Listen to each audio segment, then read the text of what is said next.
Volcano का क्या मतलब होता है ये आज के इस वीडियो में सीख लेते हैं। वोल्केनो का मतलब होता है ज्वालामुखी या ज्वालामुखी पर्वत, यानी कि पृथ्वी के अंदर से जब विस्फोट के साथ लावा निकलता है तो उसको भी ज्वालामुखी कहा जाता है या ज्वालामुखी विस्फोट कहते हैं। और उससे जो पर्वत या पहाड़ बनते हैं उसको भी वोल्केनो यानी कि ज्वालामुखी पर्वत कहते हैं।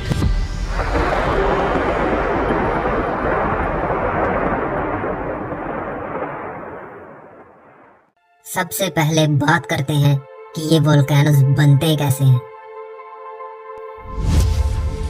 ये खूबसूरत से दिखने वाली ब्लू बॉल हमारी अर्थ स्पेस से देखने पर एक जुड़ी हुई जमीन की तरह लगती है, लेकिन ऐसा नहीं है।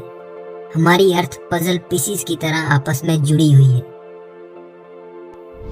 ये पजल पीसीज हर वक्त अपनी अपनी डायरेक्शन में मूव करते रहते हैं और अर्थ के ये पीसीज जिस जगह पर आपस में मिलते हैं उस जगह को कहते हैं टेक्टोनिक प्लेट्स। दुनिया में 7 सबसे बड़ी टेक्टोनिक प्लेट्स हैं, यानी कि ये दरारें। और जब ये टेक्टोनिक प्लेट्स मूव करते करते पास आ जाती हैं तो आपस में टकरा जाती हैं। इनके टकराने के बाहर आ जाता है एक धमाके के साथ, जिसे हम कहते हैं वोल्केनिक इरप्शन।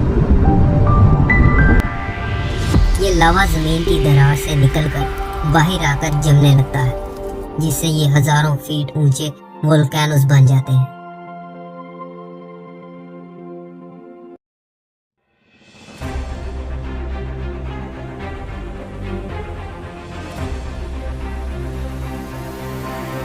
नमस्कार दोस्तों, आपका बहुत बहुत स्वागत है हमारे चैनल नॉलेज टॉपिक में। कि ज्वालामुखी यानी वोल्केनो कहते किसे हैं? तो ज्वालामुखी भूपटल पर वह प्राकृतिक छेद या दरार है जिससे होकर पृथ्वी का पिघला पदार्थ यानी कि लावा, राख, भाप तथा अन्य गैसें बाहर निकलती हैं। तो अभी आगे हम देखेंगे कि लावा किसे कहते हैं, मैग्मा किसे कहते हैं।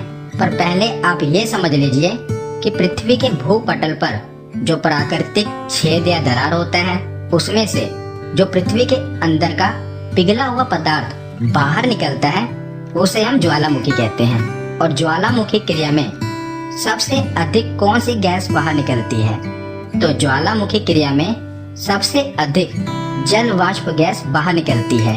ये एग्जाम में पूछा गया है, याद रखिएगा कि ज्वालामुखी क्रिया में कौन सी गैस सबसे ज्यादा बाहर निकलती है? जल वाष्प सबसे ज्यादा बाहर निकलते हैं।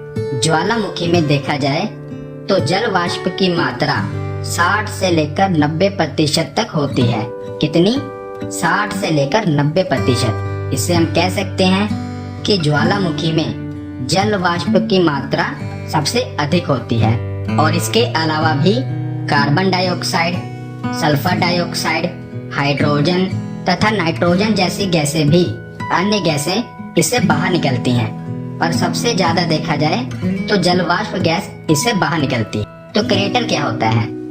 तो ज्वालामुखी के कप के आकार के मुख को क्रेटर कहते हैं। जहाँ से लावा बाहर निकल रहा है इसी को हम क्रेटर कहते हैं। तो जहाँ से लावा बाहर निकल रहा है इस छिद्र को क्रेटर कहा जाता है और इसकी आकृति कप के समान होती है। चट्टानों का पिघला हुआ रूप है जिसकी रचना ठोस, आधी पिघली अथवा पूरी तरह से पिघली चट्टानों के द्वारा होती है और जो पृथ्वी के सतह के नीचे निर्मित होता है। याद रखिएगा, यह पृथ्वी के सतह के नीचे निर्मित होता है। तो मैं अब आपको आसान भाषा में समझाता हूँ कि मैग्मा क्या होता है। तो देखिए, एक होता है मैग्मा और एक होता है लावा। तो ये एक ही चीज है। जब ये जो तरल पदार्थ आप देख रहे हैं ये ऊपर की तरफ, यह लावा, जब यही लावा धरातल के नीचे होता है तो उसे हम मैग्मा कह देते हैं। और जब यही मैग्मा धरातल से ऊपर बाहर की ओर आता है तो जो आप ये तरल पदार्थ देख रहे हैं फिर इसे हम लावा कह देते हैं। तो ये एक ही चीज है। जब धरातल के नीचे होती है तो मैग्मा कह देते हैं और यही मैग्मा जब छिद्र से बाहर की ओर निकल जाता है तो उसे हम लावा कह देते हैं। तो याद रखिएगा, लावा क्या है?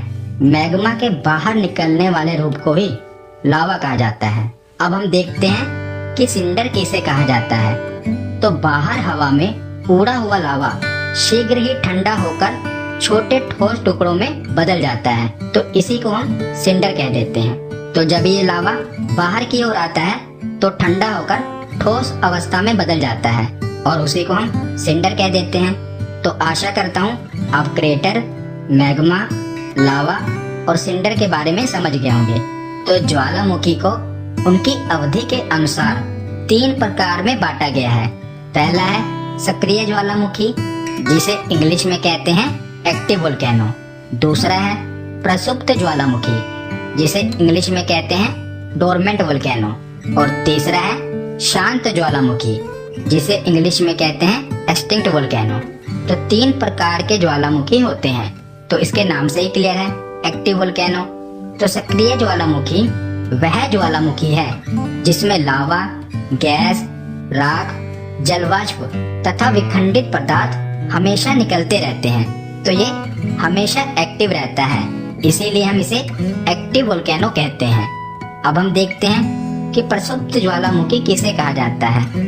तो ऐसा ज्वालामुखी जो वर्षों से सक्रिय नहीं हुआ है, मतलब कि वो वर्षों से अभी एक्टिव नहीं हुआ है, पर भविष्य में कभी भी एक्टिव हो सकता है। मतलब कि ऐसे ज्वालामुखी जो अभी तो सक्रिय नहीं हुए हैं, पर इनकी आशंका है कि ये भविष्य में कभी भी सक्रिय हो सकते हैं, तो इसे हम प्रसुप्त ज्वालामुखी कहते हैं। तो हमें कैसे अंदाजा लगता है कि ये भविष्य में सक्रिय हो सकते हैं? क्योंकि बीच बीच में क्या होता है, इसमें से गैसें निकलने लगती हैं और आसपास के क्षेत्र में कंपन महसूस होता रहता है, जिसका मतलब ये है कि ये बताना चाहता है कि अभी भले ही मैं शांत हूँ, पर भविष्य में कभी भी सक्रिय हो सकता हूँ। तो इसीलिए इसे प्रसुप्त ज्वालामुखी कहते हैं, क्योंकि ये भले अभी शांत है पर भविष्य में कभी भी सक्रिय हो सकता है।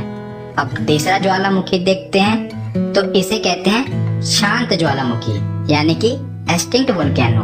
तो इसके तो नाम से ही क्लियर है। तो ऐसे ज्वालामुखी जो कई वर्षों से एक्टिव नहीं हुए हैं और जिनकी भविष्य में भी सक्रिय होने की संभावना नहीं है, उन्हें शांत ज्वालामुखी कहें।